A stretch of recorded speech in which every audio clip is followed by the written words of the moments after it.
Assalamualaikum warahmatullahi wabarakatuh. Bismillahirrahmanirrahim. Alhamdulillahirrabbilalamin. Allahumma sholli ala sayyidina Muhammadin wa sallim alaihi wa ala alihi. Alhamdulillahirrabbilalamin. Wa bihi nasta'in wa ala umruddin waddin. Wassalatu wassalamu ala asrafil anbiya'i wal mursalin wa ala alihi wa sahbihi ajma'in, amma ba'd.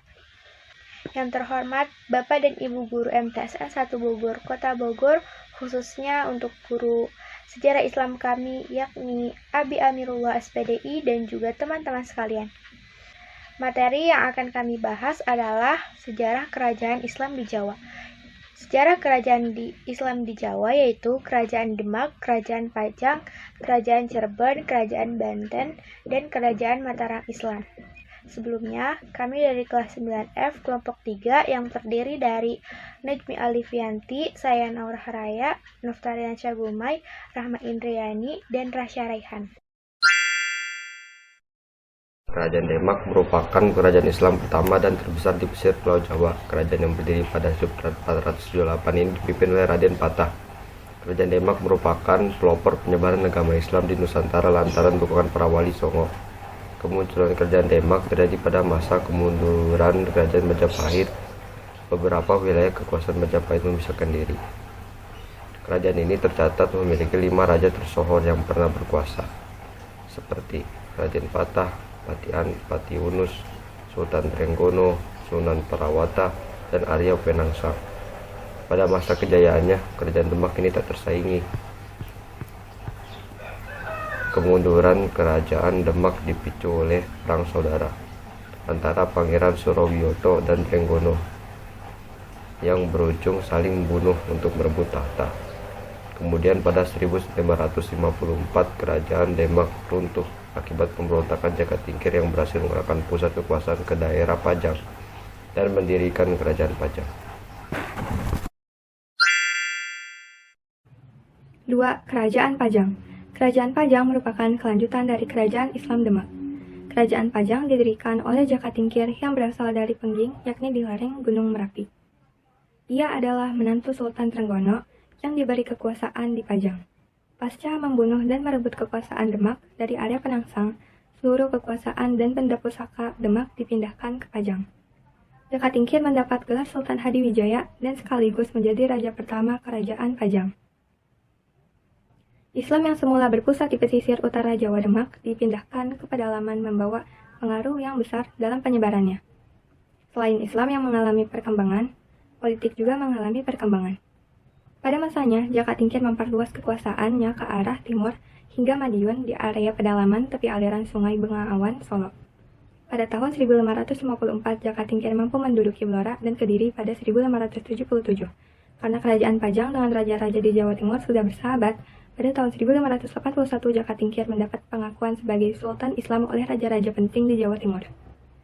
Pada masa kepemimpinan Sultan Hadiwijaya, kejayaan yang sudah dikembangkan pada masa Kerajaan Demak dapat dikenal di pedalaman dan berkembang pesat di dalamnya seperti kesenian, kesastraan, dan penyebaran agama Islam. Jakatingkir memimpin hingga tahun 1587 dan meninggal pada tahun yang sama.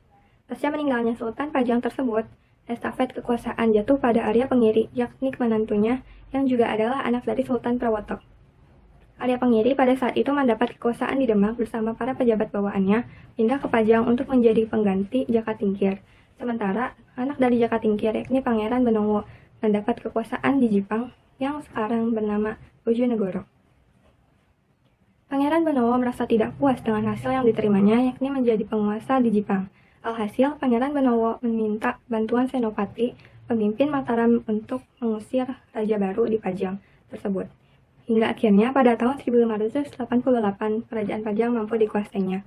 Sebagai ungkapan terima kasih, Pangeran Benowo menawarkan untuk menyerahkan haknya yakni warisan dari sang ayah untuk Senopati. Tetapi Senopati ingin tetap tinggal di Mataram, akhirnya Senopati hanya meminta pusaka kerajaan saja. Berhubung Mataram pada saat itu sedang dalam proses menjadi kerajaan besar, Pangeran Benowo dikukuhkan menjadi Raja Pajang selanjutnya, dan Kerajaan Pajang sepakat berada di dalam wilayah Kerajaan Mataram. Kerajaan Pajang berakhir tahun 1618.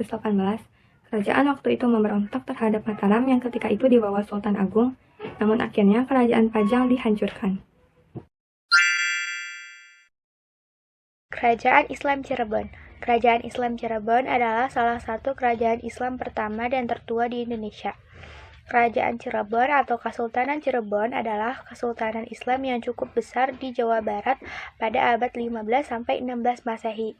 Lokasinya yang berada di pantai utara Pulau Jawa menjadikan kerajaan Cirebon adalah sebagai jalur perdagangan dan pelayaran yang penting. Dari sinilah Cirebon tumbuh menjadi pusat penyebaran agama Islam di Jawa Barat. Kesultanan Cirebon pertama kali didirikan pada 1430 oleh Pangeran Walangsungsang yang dinobatkan sebagai Sultan Cirebon I. Kemudian pada 1479, Sultan Cirebon I menyerahkan jabatannya dan kekuasaannya kepada Sunan Gunung Jati yang tidak lain adalah keponakannya sendiri, dan menjabat sebagai Sultan Cirebon II. Sultan atau penguasa kerajaan Cirebon selanjutnya adalah Sultan Abdul Karim yang merupakan penguasa Kesultanan Cirebon terakhir sebelum terbagi menjadi dua, yaitu Kesultanan Kasepuhan dan Kesultanan Kanoman. Peninggalan kerajaan Cirebon yang paling terkenal yakni Keraton Kasepuhan Cirebon, Keraton Keprabon, patung harimau putih, bangunan Mande, dan kereta Kesepuhan Singa Barong dan bangkok kayu berukir. Kerajaan Banten pernah berjaya di tanah Pasunda, Banten pada 1526. Sultan pertama Kerajaan Banten adalah Sultan Maulana Hasanuddin yang merupakan anak dari Sunan Gunung Jati. Pemimpin yang paling terkenal di Kesultanan Banten adalah Sultan Agung Tirtayasa. Di bawah kekuasaannya, ia banyak memimpin perlawanan terhadap Belanda lantaran Foch menerapkan perjanjian monopoli perdagangan yang merugikan Kesultanan Banten. Islam menjadi pilar bagi Kesultanan Banten dan menempatkan ulama sebagai peranan penting dalam kehidupan masyarakat. Inilah yang membuat tarekat dan tasawuf berkembang di Banten. Tradisi lain yang dipengaruhi perkembangan Islam juga dapat terlihat pada seni bela diri Debus. Runtuhnya Kesultanan Banten salah satunya diakibatkan oleh perang saudara anak dari Sultan Ageng Tirtayasa, yakni Sultan Haji, berusaha merebut kekuasaan dari tangan sang ayah. Kerajaan Mataram Islam. Kerajaan Mataram Islam adalah salah satu kerajaan Islam pertama dan tertua di Indonesia. Kerajaan Mataram Islam berpusat di Kota Gede, Yogyakarta pada 1588. Kerajaan ini dipimpin oleh dinasti yang mengaku sebagai keturunan Majapahit, yakni keturunan Kyai Ageng Sela dan Ki Ageng Pemanahan. Awal mula kerajaan Mataram Islam adalah dari Kadipaten yang berada di bawah Kesultanan Pajang dan berpusat di bumi Mentoak. Kemudian diberikan kepada Ki Ageng Pemanahan sebagai hadiah atas jasa yang diberikannya. Raja pertama adalah Raden Masutiwijaya atau Penambahan Senapati yang tak lain adalah putra Ki Ageng Pemanahan. Kerajaan Islam Mataram mengalami masa kejayaan pada masa pemerintahan Mas Rangsang atau Sultan Agung. Ia berhasil melakukan ekspansi dan menguasai hampir seluruh wilayah di Tanah Jawa. Ia juga melakukan perlawanan kepada Foch dengan bersama Kesultanan Banten dan Cirebon. Kerajaan Mataram Islam mengalami perpecahan usai konflik politik dan pengakibatkan pembagian wilayah kekuasaan, yaitu Kesultanan Yogyakarta dan Kesunanan Surkarta yang tertuang dalam Perjanjian Giyanti. Peninggalan kerajaan yang hingga kini masih dapat dijumpai adalah Masjid Agung Gede, Kauman, Masjid Kota Gede atau Patok Negara Sutoni, Plus Kuning, Masjid Agung Surakarta, Masjid Al-Fatih, Kepatihan Solo, Batas Administrasi Wilayah, dan Aksara Jawa Anacaka. Sekian presentasi dari kami, kurang lebihnya mohon maaf. Wabillahi taufiq wal hidayah. Wassalamualaikum warahmatullahi wabarakatuh.